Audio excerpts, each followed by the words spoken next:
The Y Curve with Phil Dobby and Roger Hearing. Rainy, windy, cold Britain. Let's get away to somewhere warm. But will we be welcome there? Tourists are increasingly being blamed for ruining holiday spots. There have been protests in Tenerife and Barcelona. Barriers to stop tourists photographing Mount Fuji in Japan. And Venice charging visitors in order to bring the numbers down. But surely these places need tourist dollars. Don't their economies depend on visitors? So what's gone wrong with tourism? The Y Curve.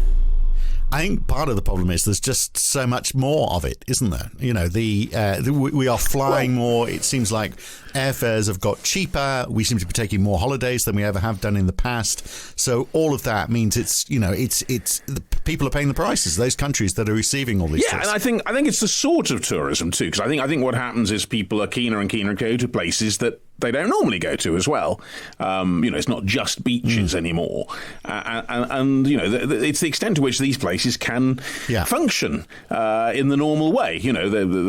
Are they just overwhelmed all the time? But on the other hand, the money really does come in from tourism, so it's hard to see how this works. They can still get the money. I think also it's just how it's controlled. So if you were told, for example, there was a tax to go to the Canary Islands, people would still pay for it, wouldn't they? They wouldn't go, well, okay, let's just stay at home in the miserable weather. People would still go. No, but they might find somewhere cheaper. They might find somewhere that isn't going to charge them that. Because in the end, most people, let's be honest, go to Tenerife for the beach. Yeah, and the weather.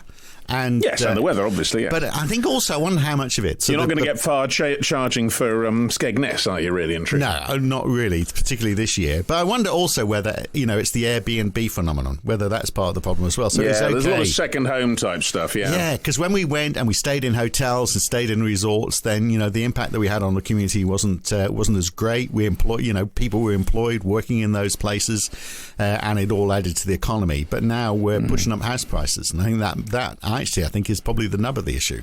It's a lot of it, but I also think it's the fact there are places now where lots of people go who never used to travel in that sort of way. I am thinking that parts of Asia, for example, where they simply didn't have the means to do it before, and now they do. Yeah. And so they are crowding in. It's certainly true in places like Venice, vast numbers of Chinese tourists.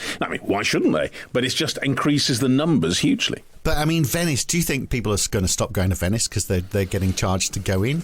I don't think so. I think it might be a good revenue earner, and if they get the price right, then they can use that money to try and offset some of the damage which is done by tourism. They can maintain their city that much better. And I think if everyone took that approach and just charge more, I can't see it turning tourists away in big numbers. I think you're assuming, the infinite amounts of money that people have got to do these things. They don't necessarily, particularly now. Inflation having done the damage it's done to people's incomes. But also, I think, you've got to find out what it is these people want. Is it they want fewer tourists, or do they want no tourists, or do they want more pricey tourists who'll pay them more money? That's what it all comes down to, isn't it? We want fewer tourists. We want them to be well behaved, and we want them to have stacks of lolly which they spend in our economy without damaging the economy too much. But what we're getting is lots of people staying in Airbnbs because it's cheaper than staying in a hotel, and staying longer and having more of an impact. I think that's the problem. And the other thing, of course, in the background is all this: the more we travel, the more we pollute, the more we damage the environment, which causes issues. The more the water rises around Venice. So it's all tied in together. The ecological impacts as well as the economic impacts, exactly, and then the cultural impacts as well. Yeah. So we're hardly going to Lanzarote to embrace the local culture, are we? Well, most people aren't, are they? Maybe. I don't know. I've not been to Lanzarote. You may be right. Well, okay, Costa del Sol, I love the way you say that. You kind of spat that one out, didn't you? Drinking Watney's Red Barrel, Costa del Sol, and eating English breakfast every morning. Yes, we know the cliches. Well, let's move from the cliches. No, let's get some evidence, because there is someone who knows all this. Marina Novelli, Professor of Marketing and Director of the Sustainable Travel and Tourism Advanced Research Centre at Nottingham University, and she joins us now. So, Marina, I'm looking at some numbers from the International Civil Aviation Organisation and how they measure how much people are travelling by plane. So what they term is available seat kilometres. So number of seats on planes by the number of flights. That was about 4.5 trillion in 2000. 20 years later, it's 10.5 trillion. So in 20 years, the capacity on planes has more than doubled. That is astronomical growth. So it's hardly surprising, is it, that we are looking and, feeling challenges from tourism because there's just so much more of it over the last 2 decades. Yeah, absolutely. And I mean, certainly the growth pattern that we have seen, particularly, what I've called in many ways like kind of revenge travel after COVID, after the lockdown. Everybody, there are people who can afford to travel, obviously, because this is not a generic statement that applies to everybody, but those who can afford to travel obviously want to do that more. I love that term, revenge travel. Yeah. I mean, it's getting your own back on the disease or something like that? Well, it's more the fact that we've been all locked in for almost 2 years without the ability to go anywhere. And so obviously at the first occasion where you can get out and just go and visit places, you want to do that if you can. That would imply this is a short-term trend then, that we'll get back to where we were before. But although the growth is still up, I don't think it is a short-term trend. I think tourism, with the way it's going, is growing. I mean, the statistics shows that. I think that we are in a situation where the sector is spinning out of control, and it doesn't help that, unfortunately, government agencies and international, both the local, national, and international level, still have the measure of success based on numbers of people moving around the world. And the bottom line is that the only way to kind of have this put this situation under control is, first of all, to actually revisit the model utilized for developing tourism. So, for instance, also in terms of visitor management and distribution, there is a need for controlling tourist numbers and the distribution in time and space. So, for instance, there have been. This is not a new problem, by the way. We have been studying the impact of tourism and the negative implication of tourism for decades. For the past 50 years. Well, think of Wales in the 80s and 90s. There were 200 holiday homes burned down because people felt like they couldn't afford homes in their own towns. That's pretty drastic. Yeah, absolutely. So the discontent that has been obviously voiced by local communities and social movement that are becoming so prominent now is a response to something, I would say, the inactivity by local authorities and government to actually do something about it. So, for instance, putting a control on tourist numbers is not something that we have to do now because we are in a situation of crisis in a way. Is an issue. It's like I always use this when I teach it to my students. If you go to a nightclub, right? You have got the guy at the door that clicks the numbers of people in and out, right? Their measure of success is not how many people they can actually stuff into the club, right? Is how much money these people pay, how much drinks they pay, right? And how much food they buy, how much souvenirs they might, if they have got T-shirts or they stuff. Also only let this wouldn't be very sustainable for tourism. They only let the good-looking ones in as well. I think you might have a bit of different. That's not going to work in most places, I don't think. But what I'm saying is like I use the nightclub example because everybody can relate to that. Because it's a ceiling. Because you're basically saying this is the number of people. So why wouldn't countries be saying that? Why wouldn't Spain, for example, say, or the Canary Islands say, well, okay, we've only got room for this many people. If it looks like we're going to get a demand way more than that, then we will just stop it somehow. And you might as well, if you're going to stop it, you might as well make some money out of it as well, some foreign earnings. Either increase the landing charges at the airport or increase the tax for people staying in accommodation. Okay, well, there are two things you have raised here. The fact of implementing measure and, let's say, a limit, what we call it, limit of acceptable change. So, it's if you hit the ceiling, no more flight should be allowed to actually land in a space, particularly if we're talking about our island destinations, right? It's easier to control that than actually if you're doing it in a more continental space. So that is,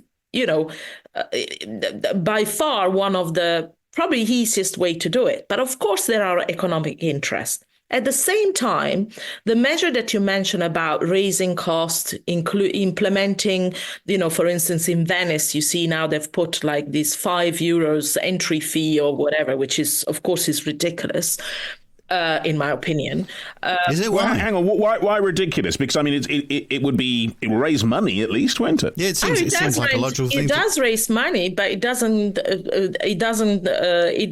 address the issue of too many tourists. Because are you telling me that people traveling to Venice are not going to pay €5? So that last €5. Well, no, maybe the idea is good. Maybe they should make it €50 rather than €5 per day. Even that, again.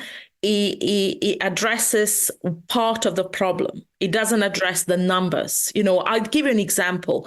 I just returned recently from Zimbabwe, from Victoria Falls, where the entry fee to Victoria Falls National Park has been raised from, I think, $20 to $50.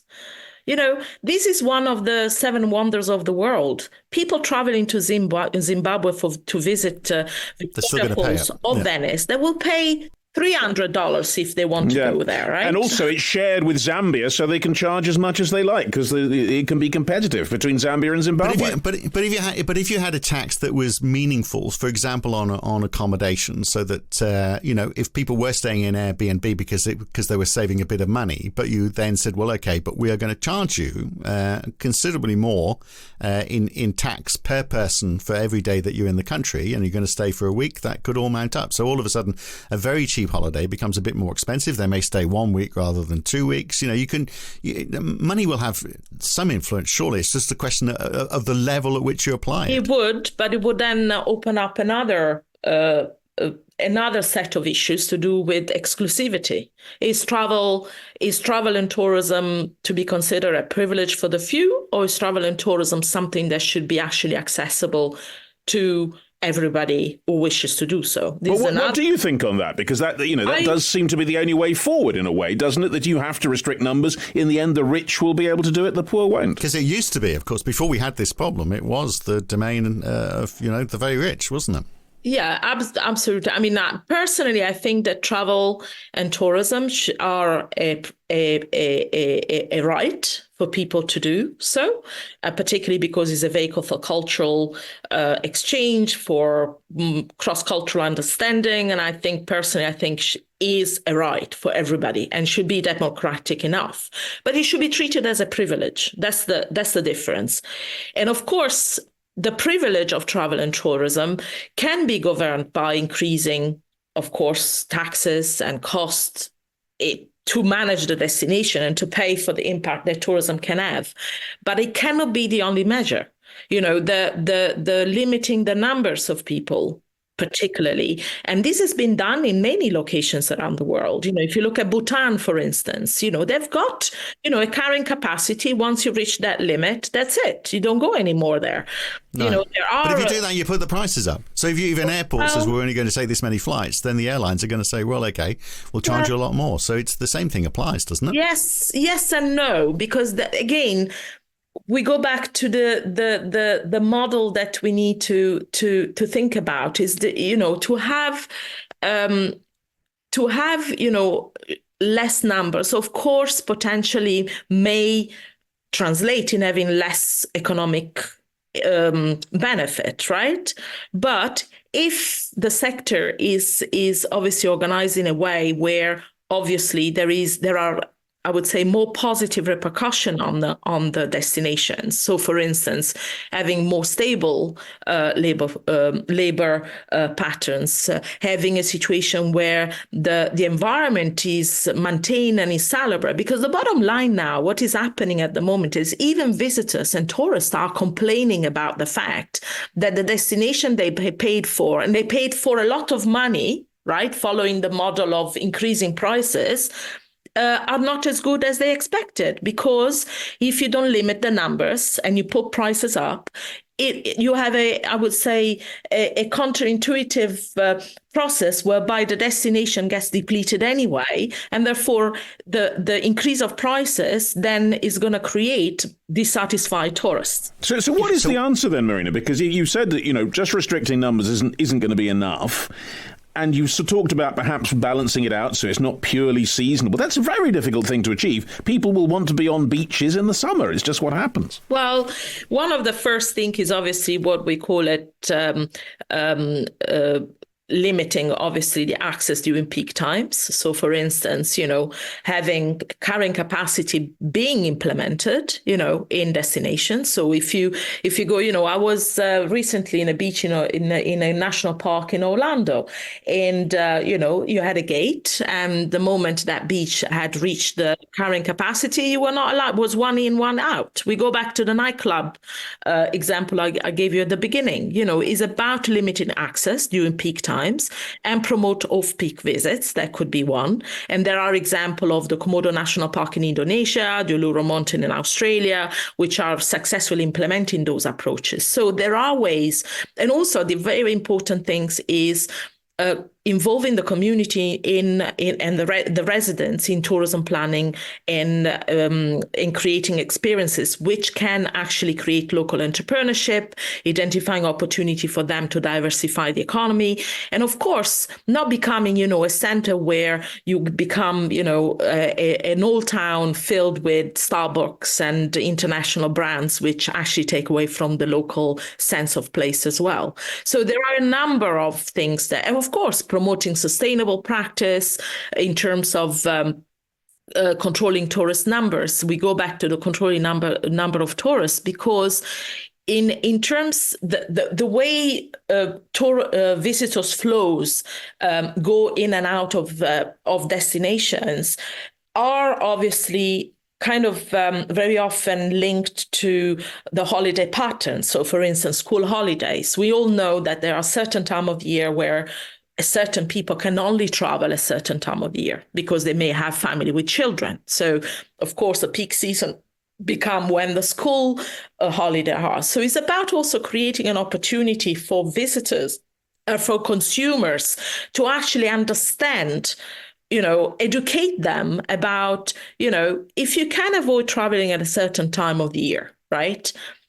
Do that in another time of the year. I'm coming from Italy originally, our holiday was between July and August. Okay. I don't go on a holiday between July and August anymore because I know the prices are sky high at that time of the year. B, you always find places which are super crowded.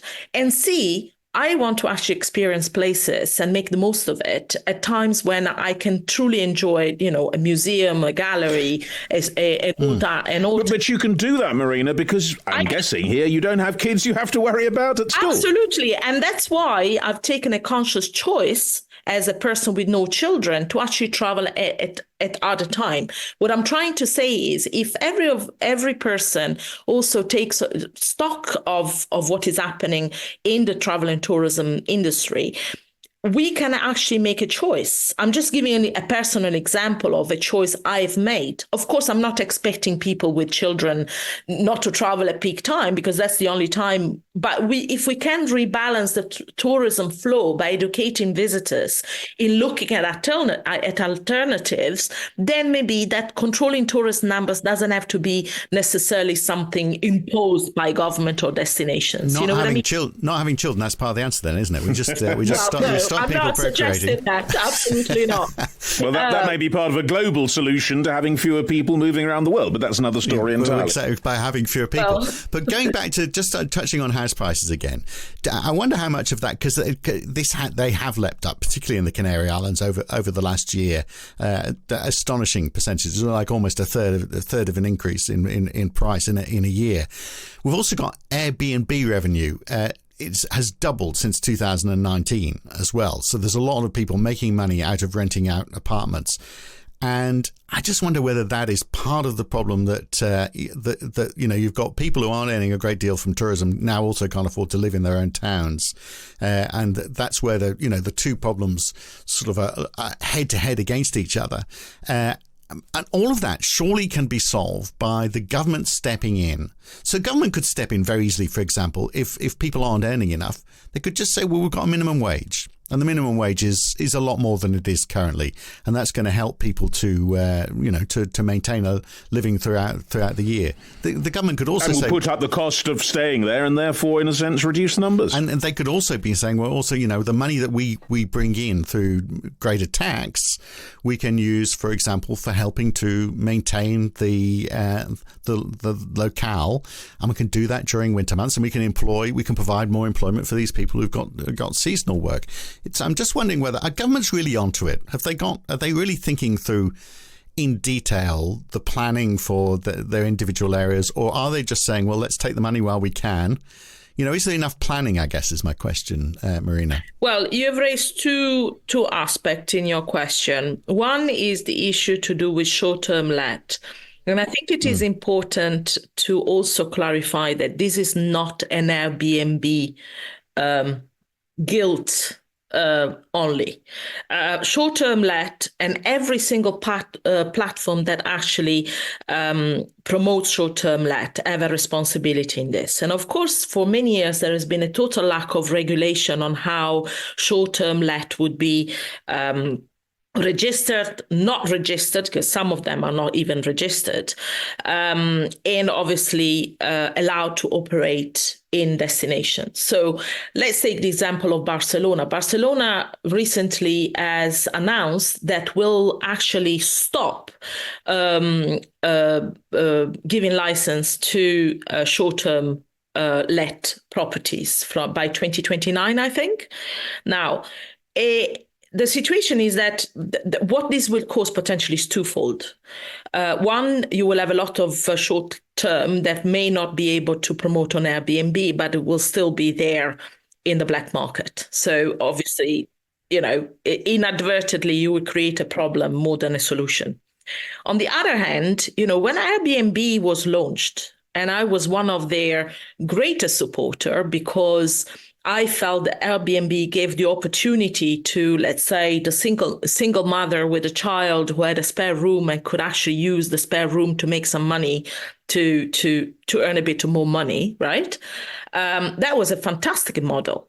The problem is that a lot of those platforms, and again, Airbnb is only one of the many, what I've created access not only for the individuals who wanted to rent a spare room, but actually big corporations who have started actually investing in destinations. And so again, an easy solution. You charge extra for an investment property, for example. Well, exactly. That could be one of the solutions. One of the solutions is actually that organizations like Airbnb are actually forced to understand where that property comes from. It's not easy to be implemented, but of course it's local government that actually need to actually create a situation whereby big investors need to actually be themed in the way they actually kind of buy the vast majority of the assets. Well, aren't they saying that I think in some places they're saying Airbnb and similar platforms can only rent out properties for a certain percentage of the total. So if you've got a house that you can only like a quarter of the year or whatever. Yeah, I mean there are cities like I think is New York now, London. London, I think, has got a limit of 90 days per year. You can rent a property on Airbnb. But then again, what do? You rent it for 90 days on Airbnb and then you rent the rest of the year in other platforms. You know what I mean? There are always ways of getting around these things, aren't there? That's Marina, we're getting towards the end of the conversation, but can I just get a sense from you? Is it perhaps true that we simply need to do less overseas tourism, particularly? I mean, perhaps within our own country, it's not the same issue. Are we overdosing really on something that we really wanted to do, but perhaps is actually damaging the planet and communities? And just in part answer to your question, Roger, have you looked at the weather forecast this week? I mean, we've been. I mean, it's just been dire, hasn't it? Well, I would not agree with the fact. I agree on the fact that we are probably overdosing on traveling internationally in specific destinations, right? The world is quite a large space, right? Destinations which are not affected by those problems are still available, and, to go back to the weather situation, people who are sun seekers, they can potentially find alternatives to those places which we have been discussing. So I don't think that international travel is the real issue. The real issue is the pattern of how we decide to travel. And that's why I go back to what I suggested earlier about becoming a bit more educated about when we choose to travel. So, for instance, we are at a time of the year where people are pretty much making plans to go on holiday. And, being staycation, as we call it, we called it staycation at one point, where particularly here in the UK, where people decided to travel locally, created the same problem in places like Devon and Cornwall. Yeah. Or I went to Cornwall, and lots of restaurants were closed because there were so many people seeking accommodation. There wasn't accommodation for the people who worked in the restaurants. Well, how crazy is that? Yeah, exactly. So the problem is not traveling internationally, particularly for, let's say, like British tourists, for instance, is not an option potentially. But the bottom line is, if you look at it from a wider perspective, international perspective, travel internationally, first of all, create opportunities. I've been one of those promoting tourism as a path to socioeconomic development internationally. I'm an Africa specialist. I work a lot in Kenya, South Africa, Gambia. I'm not going to be the one telling them, oh, sorry, we're not coming anymore but what I'm trying to say is let's learn how to choose our holiday properly. Let's learn how to be more responsible when we travel. So, for instance, instead of going for multiple short visit, let's look at how can we maybe do less number of international travel, but over longer period. Let's fly less if we can. If we're going to mainland Europe from the UK, let's try to, if it is possible, to see whether we can go by train. Can we actually find alternatives? And those alternatives are there. Some of them are expensive, so expensive both in in cost wise and time wise. Because one thing is to go to southern France by train and having to travel for 10 hours. Once it's like 1.5 hours flight. And sometimes it's more expensive as well. But notwithstanding those challenges, we can hopefully try and find ways where we can be a bit more aware about the impact of what we do. Let me give you a great case study. I know we're sort of running a bit over time, but I'm a bit familiar with this space because I ran the British Tourist Authority office in Sydney for a few years. I was posted out to work there, and we had a campaign which we did with British Airways called Discover Britain's Secret Places. And it was all about getting people who are going to London to spend less time in London and more time travelling around the regions in Britain. Yeah. So we had pre-booked ground content, so accommodation that you could book out of London so that people would pre-book. Actually, the reason we were doing it was because we didn't want them chuffing off to the European mainland too quickly. We wanted them to spend more money in Britain, for which it worked, but it also got British Airways to sell more ground content, so they got more revenue, and we started to disperse tourists out of London and around the UK a great deal more. So there's a job for tour operators as well in part of that education process. But also, just very quickly before we go, I'm looking at some numbers here in the Caribbean. So we haven't really talked about the ecology side of all of this, and this is a big issue, and perhaps it's a discussion for another day. But this is staggering. Yep. Caribbean cruise ships make 63,000. This is according to the UN Environmental Programme.